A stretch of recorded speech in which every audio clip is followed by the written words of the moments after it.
सुनो जी साहब। आज गाड़ी थोड़ी तेज चलाना, बहुत बड़ी मीटिंग है अग्रवाल एंड सन्स के साथ और वो टाइम के बहुत पक्के हैं। अगर आज देर हो गई तो सर का गुस्सा मुझे सहना पड़ेगा। अरे साहब, आज से पहले कभी लेट हुए हैं क्या? आप चिंता मत करो, सब ठीक हो जाएगा। तुम समझ नहीं रहे, अग्रवाल जी से मीटिंग के लिए सर ने खुद काफी बहुत मेहनत की है। ये डील छोटी मोटी गलती से नहीं अटकनी चाहिए। डील बिल तो नहीं समझता, लेकिन आपको टाइम पे पहुंचाऊंगा, ये मेरा वादा है।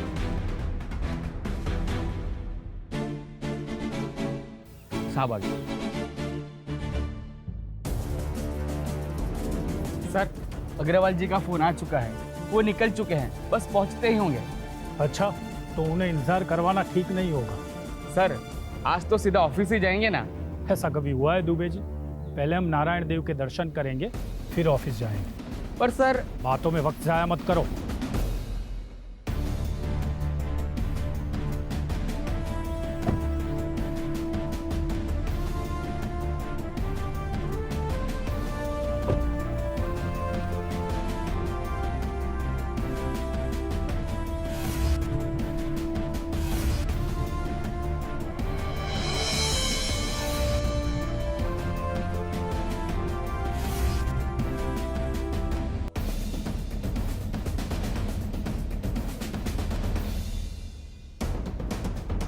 एक मिनट रोको ड्राइवर।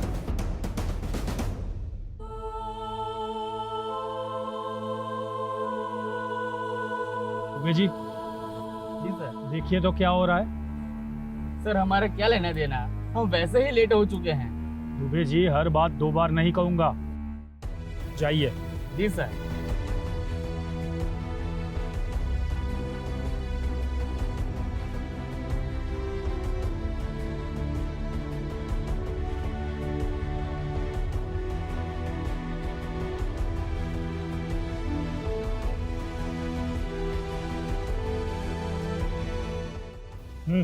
कुछ खास नहीं सर, कोई जवान लड़का है, यहाँ पास के तालाब में कूद गया था। इन लोगों ने तुरंत उसे बाहर निकाला है। कूद गया मतलब गिर गया? नहीं सर, सुसाइड। सुसाइड?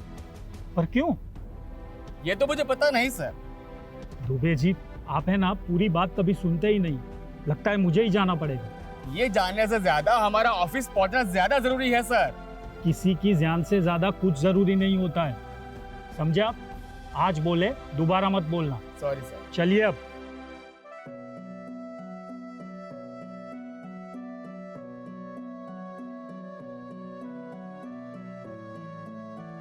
अरे नहीं जीना है मुझे, नहीं जीना है यार।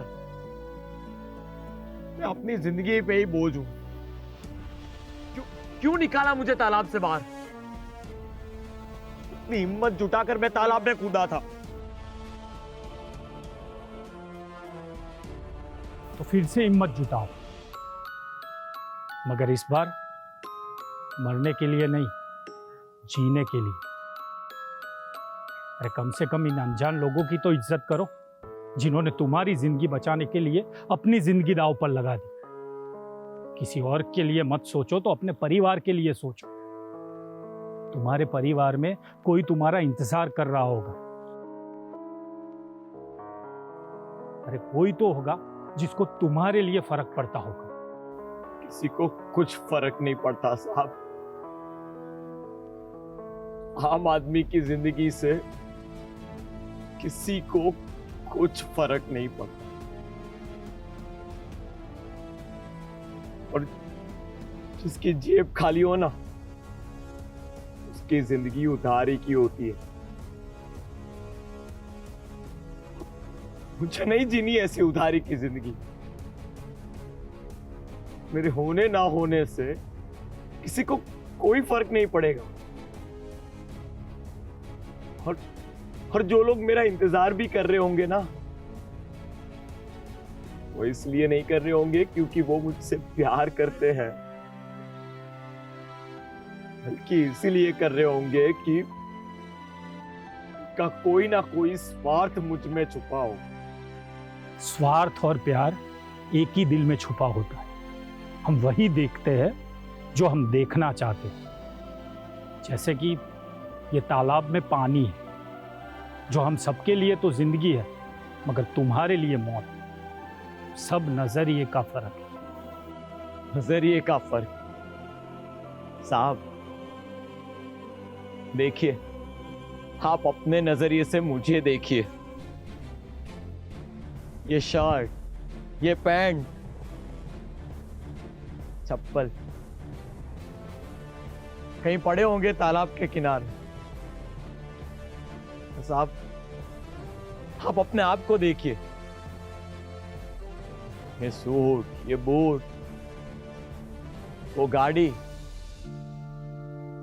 के पास खड़े हुए दो आदमी, वो भी शायद आपके ही होंगे। साहब सब नजरिए का फर्क है। नजरिए दो तरीके के होते हैं। एक वो जो दिखता है, और दूसरा वो जो हम अपने आप को दिलासा देने के लिए देखते हैं। कुछ अच्छा होने के इंतजार में हम पूरी जिंदगी खुद पर तरस खाकर, रोकर, बिलबिलाकर, तड़प कर अपने आप को बेवकूफ बनाकर जी लेते, और फिर एक दिन मर जाते। साहब हमारे घर आपके जितने बड़े नहीं होते, और हमारे मर जाने के बाद एक तरफ लोग रोते हैं तो दूसरी तरफ ये कोने में पड़ा रहता था ना, अब उस कोने का इस्तेमाल भी हो जाएगा। साहब हमारा मरना रोने की वजह नहीं, घर में एक जगह होती है। एक दो दिन रोएंगे, शायद तकलीफ भी होगी, पहले स्वीकार नहीं कर पाएंगे, पर फिर बाद में सब ठीक हो जाएगा। साहब पहले भी हो चुका है। सब खुश रहेंगे। मतलब तुम्हारा परिवार है तो परिवार में मां भी होगी। मतलब तुम्हारी जिंदगी तो तुम्हारी जिंदगी है ही नहीं। मतलब तुम्हारा नाम क्या बताया तुमने? मैंने अभी तक बताया नहीं, क्योंकि मुझे ठीक नहीं लगा। ठीक है, आज से मैं तुम्हें राजा बुलाऊंगा। वाह साहब, क्या मजाक करते हो आप। भाई, राजा मेरे ड्राइवर का भी नाम है। साहब मेरी औकात आपके ड्राइवर के जितनी भी नहीं है। औकात होती नहीं, बनाई जाती है, और इस वक्त तुम तय करोगे कि तुम्हारी औकात क्या है। क्या है तुम्हारी औकात? ये कि यहां से तुम्हारी उधड़ी हुई बॉडी घर जाएगी और तुम्हारी मां तुम्हारे घर पे रोएगी, मान नहीं पाएगी कि ये मेरा बच्चा है। भगवान से भीख मांगेगी, मन्नतें करेगी कि मेरा सब कुछ ले लो, मगर मुझे मेरा बेटा वापस दे दो। और उन्हें तो सदमा तब लगेगा जब उन्हें पता चलेगा कि उनका बेटा उन्हें खुद छोड़कर चला गया। ये पता है तुम्हें, एक बेटे को बड़ा करने में मां की पूरी जिंदगी खर्च हो जाती है,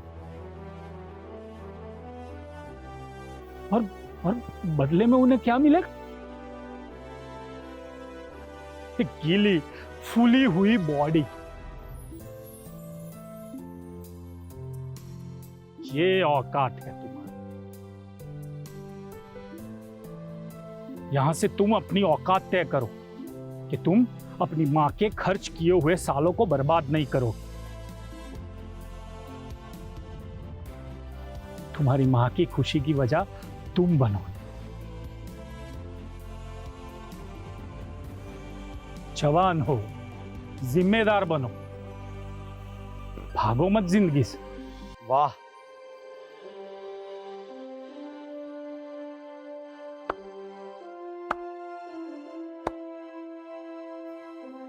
इतना अच्छा लगता है नहीं ये बोलने में साहब, और आपके लिए तो आसान भी। अब तो आपने बात में मां को भी बीच में ला दिया ताकि कोई कुछ ना बोल पाए। साहब, आपको पता नहीं कि हमारे साथ क्या क्या हुआ है। मां की खुशियों के नाम पर बड़े बड़े सपने दिखा दिए साहब। ऐसा नहीं करो, पाप लगेगा साहब। तकलीफ होती है। ये अब जैसे बड़े लोगों की दुनिया है साहब, यहाँ हमारे लिए कोई जगह नहीं। और बात वो वक्त की रोटी और रहने की जगह की नहीं है साहब, पर उससे भी बेसिक है।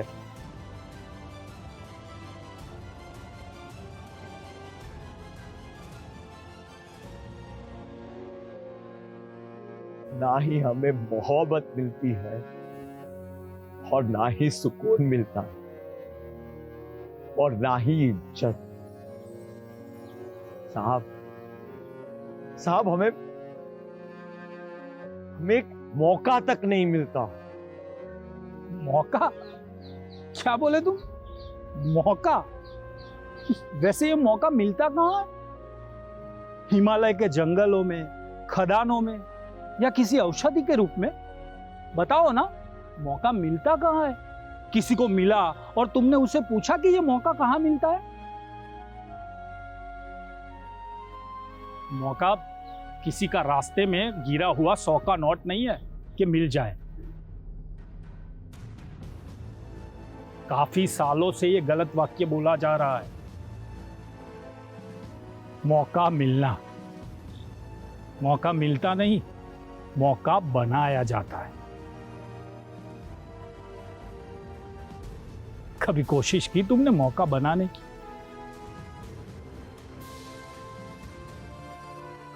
मौत से नहीं डरते, पर कोशिश करने से डरते, फेलियर से डरते। बोलो, चुप क्यों हो गए? बोलो ना, बोलो। सब खत्म हो चुका है साहब। अब मेरा कुछ नहीं हो सकता। मैं बहुत सारी गलतियां कर चुका हूं। ऐसा क्या हो गया है बेटा जिसे भुलाया नहीं जा सकता, सुधारा नहीं जा सकता, बदला नहीं जा सकता? नहीं बता सकता, वो बताना जरूरी भी नहीं है। तो सच बोलूं तो मैं अब कभी खुश नहीं रह सकता। ना ही मेरी जिंदगी में अब खुशियों की जगह है और ना ही किसी और की जिंदगी में मेरी कोई जगह।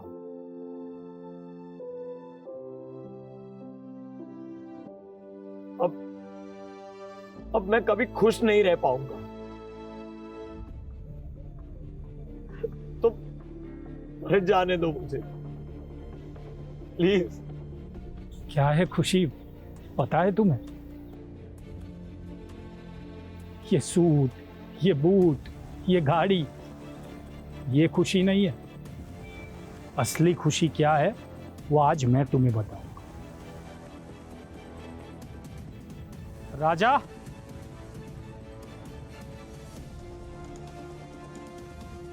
जी बॉस। राजा, तुम्हारे लिए खुशी क्या है?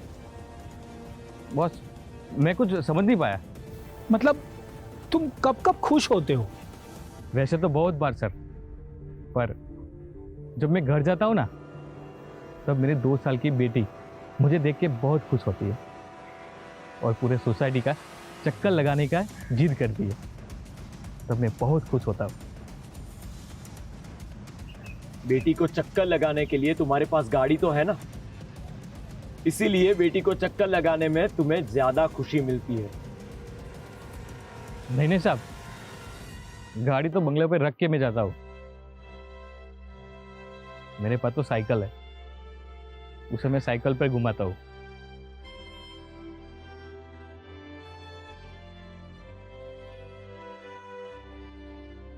और दुबे जी, आप कब खुश होते हो? ज्यादा तो याद नहीं है, पर मेरा भी थोड़ा चक्कर से ही है। मतलब? वो क्या है कि मेरी बीवी मुझ पर शक करती है कि मेरा कहीं पर चक्कर चल रहा है। ये सुनकर मुझे बहुत खुशी मिलती है। अरे ये तो गलत बात है, आपका कहीं पे चक्कर चल रहा है? अरे नहीं नहीं, तो फिर? वो क्या है कि मेरी बीवी को तारीफ करना नहीं आता, तो ऐसे मुझ पर शक करके ये जताती है कि मैं अभी भी कितना हैंडसम हूँ। हैंडसम है, हैंडसम है। राजा, सॉरी सर। समझे, हमेशा कुछ कर दिखाने से, कुछ अचीव करने से खुशियां नहीं मिलती।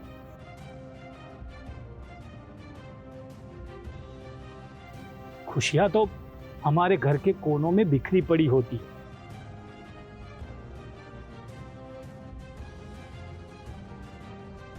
वो हमेशा हमें ढूंढती रहती है।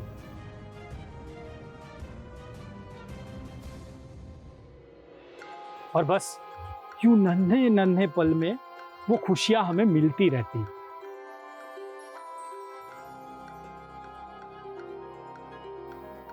चलो मेरे साथ तुम गाड़ी में। पर कहाँ? अरे मैंने कहा ना, चलो तुम मेरे साथ गाड़ी में। अरे पर मुझे नहीं आना। क्या नहीं आना? हाँ, बातें बहुत हो चुकी, अब सच्चाई देख लो। चलो चलो, कहाँ रहे हो आप? चुप, बहुत बातें हो गई।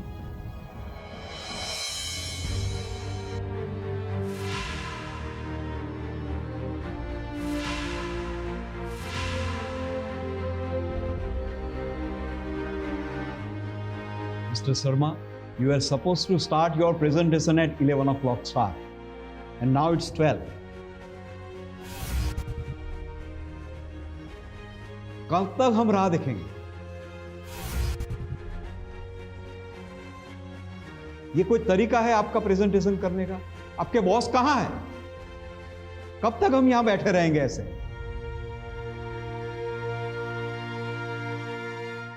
सर,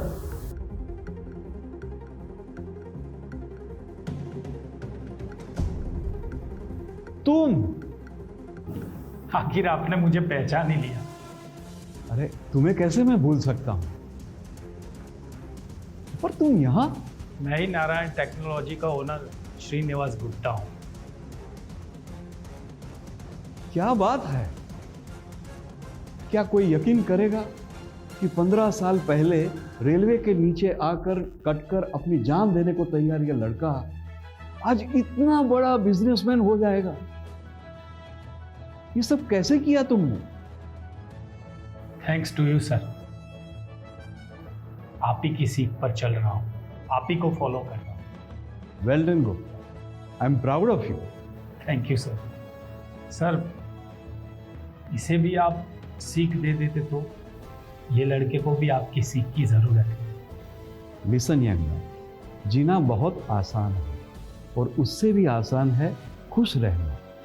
अपनी खूबियों को जानो और अपनी गलतियों को याद करके उसमें से सीख लो, बेहतर इंसान बनो, recreate your life and you can do it my son. Thank you sir, thank you. तो अब मैं जाऊं कहाँ जा रहे हो? घर।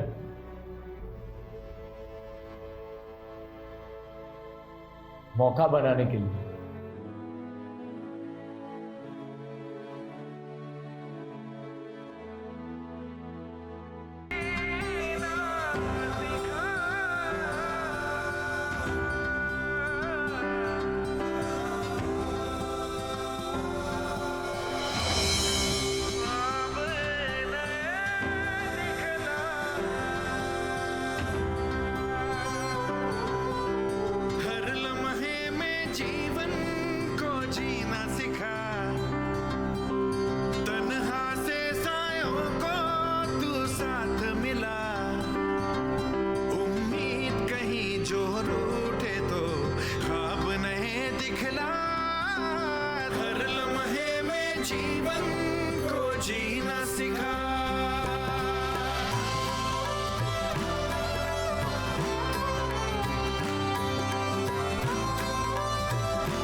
श्री स्वामीनारायण भगवान ने अपनी स्वहस्त लिखित शिक्षा पत्री के श्लोक क्रमांक 14 में लिखा है कि जिंदगी में कभी कैसा भी प्रतिकूल संजोग सामने आ जाए तो भी आत्मघात नहीं करना चाहिए।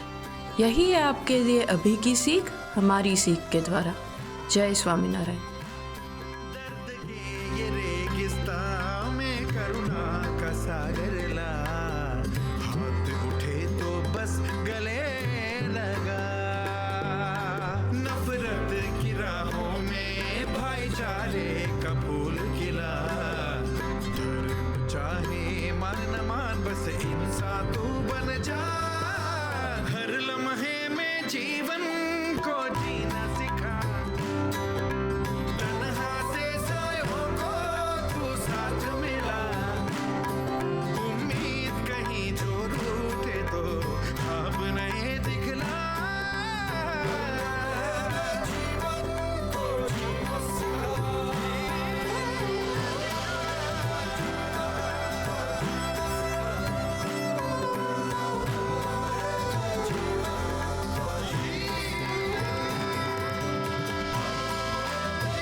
चाहे मान न मान बस इंसान तो